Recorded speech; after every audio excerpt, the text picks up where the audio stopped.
হচ্ছে এটা কি সামাজিক অবক্ষয়? কখনো সরকার পক্ষের দায়িত্বপ্রাপ্ত নেতা বলছে, আমাদের তো মনে হচ্ছে যে এটা যখন আমরা নিজেরা আলোচনা করি পুলিশের মধ্যে নিজেরা, তখন মনে হয় যে এই ধরনের যে সামনে পুলিশকেই দেখতে পাওয়া যাচ্ছে বলে শিক্ষা দীক্ষার বোধহয় কিছু অভাব হয়েছে, এবং গণতন্ত্র এবং যে পলিটিক্যাল সায়েন্স ইত্যাদি যে পাঠ এবং সেগুলোকে জানার যে আগ্রহ রাজনৈতিক নেতাদের থাকা দরকার, কিভাবে একটা সরকার চলে, কিভাবে একটা দেশ চলে, কিভাবে একটা রাষ্ট্র চলে, কোন সিস্টেমের মধ্যে দিয়ে চলে, কোন সংবিধানের কতগুলো হচ্ছে যে আমাদের যে স্তম্ভগুলো আছে, হ্যাঁ, তাদের কি কি কাজ এবং কীভাবে পুলিশ পরিচালিত হয়, সেনা পরিচালিত হয়, বিভিন্ন সরকারি কর্মক্ষেত্রে বিভিন্ন প্রতিষ্ঠান পরিচালিত হয়, এই প্রত্যেকটি ভালো করে জেনে প্রতিষ্ঠানকে আঘাত না করে প্রতিষ্ঠান পরিচালনাকারীদের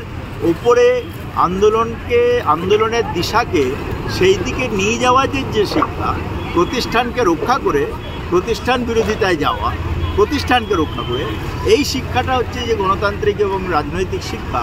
এইটাই বোধহয় কোথায় গোলমাল হচ্ছে। আমি একদম সামাজিক অবক্ষয় বলবো না, শিক্ষিত অশিক্ষিত সব মিলিয়ে একটা সমাজ, এবং এই সমাজ যে এখনো পর্যন্ত সবটাই টাইমে সব কিছু হচ্ছে, তাতে সমাজের শিক্ষিত মানুষের অবদান রয়েছে। না, একটা বিষয় হচ্ছে আপনারা তো দক্ষ পুলিশ অফিসার ছিলেন, সেই সময় বড় বড় আন্দোলন হয়েছেন, শক্ত হতে দমন করেছেন। এই সময় কি কোনো মনে হচ্ছে যে পুলিশ ঠিকমতো এইগুলো মানে ট্যাকেল করতে পারছে না? ট্যাকেল করতে পারছে না, কোথায় সমস্যা কোথায় হয়েছে আপনি বলুন। যে আমার কথা ব্যক্তিগতভাবে ছেড়ে দিন, মানে যে কোনো আন্দোলনকে চটজলদি শেষ করা আছে, এই যে বিষয়গুলো চটজলদি শেষ করার তো দায়িত্ব একটা পুলিশের থাকে। কারণ আন্দোলনে আপনার কাছে 50টা লোক আছে, ধরা যাক 500 লোক আছে, 500 লোক মিলে আপনি ধর্মতলার পুরোটা আটকে দিলেন, হ্যাঁ, যেটার সাথে জনমানুষের কোনো সম্পর্ক নেই। সেই জনমানুষ তারা সমর্থন করছে কি তার বিরোধিতা করছে সেটা আমরা জানতে পারছি না। সেখানে যদি তাকে আধ ঘন্টার 10 মিনিটের বেশি, 10 মিনিটও করতে দেয়, এরকম এই ধরনের আন্দোলন করতে দেওয়া উচিত না। কিন্তু আর সরাতে গেলে তো ধস্তাধস্তি হবেই। সেখানে যদি চটজলদি না করে ওইটাকে দীর্ঘকালীন ধরে চালিয়ে দিতে বলা হয়, তাহলে যেসব কমিউটার্স আছে, যারা বাসে রয়েছে, যারা যানবাহনে রয়েছে, তারা যদি চিৎকার চেঁচামেচি শুরু করে, সেটা তো পুলিশের কাছে প্রাইম একটা দায়িত্ব হয়ে দাঁড়ায় না।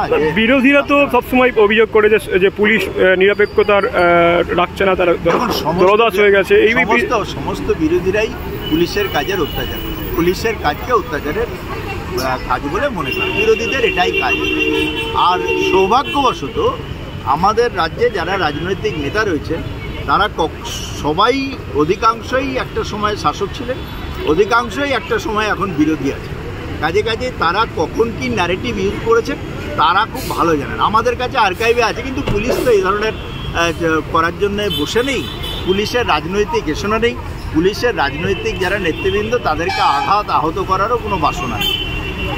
আমার শেষ প্রশ্ন সেটা হচ্ছে, গত 9 তারিখে আর একটা বিষয় হয়েছে, জাতীয় পতাকা ছিল, সেখানে পদলেন করা হয়েছে কলকাতা পুলিশের দ্বারা, সেটাও সোশ্যাল মিডিয়ায় ভাইরাল হয়েছে। প্রথম কথা হচ্ছে, কলকাতা পুলিশের কোনো মানুষ যদি, আমি তো জানি না কি হয়েছে না হয়েছে, প্রথম কথা হচ্ছে আমি জানি না যে এরকম কোনো ঘটনা হয়েছে, এবং শুধু আমি কলকাতা পুলিশ বলেই বলবো না, মানে খুবই অশিক্ষিত, খুবই আনপড়, খুবই দেশদ্রোহী, তা আলাদা কথা হলো, ছাড়া কোনো মানুষ এই কাজটা ইচ্ছাকৃতভাবে বিজেপির একজন বিজেপির একজন জাতীয় পতাকা নিয়ে যাচ্ছে বলে বিজেপির হাত থেকে সেই জাতীয় পতাকাটা কেড়ে নিয়ে তাকে পা দিয়ে মারানোর শিক্ষা পশ্চিমবাংলার কোনো মানুষের নেই, ভারতবর্ষের কোনো মানুষের নেই। এক নাম্বার হচ্ছে কোনো রাজনৈতিক দলের পতাকা বা কোনো রাজনৈতিক দলের ফেস্টুন ইত্যাদি এগুলিকেও অপমান করার মতন শিক্ষা কলকাতা পুলিশের মধ্যে কোনোদিন ছিল না, আজও নেই। যদি এরকম ঘটনা, আমি জানি না, যদি এরকম ঘটনা কিছু ঘটেছে, আকস্মিকভাবে পায়ের তলায় একটা পতাকা এসে পড়েছে, সেটা পায়ে দিয়ে মারানো গেছে, এরকমটা হতে পারে। কিন্তু কখনো ইচ্ছাকৃতভাবে কোনো কলকাতা পুলিশের কর্মচারী তো অনেক দূরের কথা, পশ্চিমবাংলার একটি মানুষও ইচ্ছাকৃতভাবে কোনো জাতীয় পতাকাকে অপমান করবে বলে এই বিশ্বাস করার মতন ক্ষমতাই আমার এখনো পর্যন্ত তৈরি।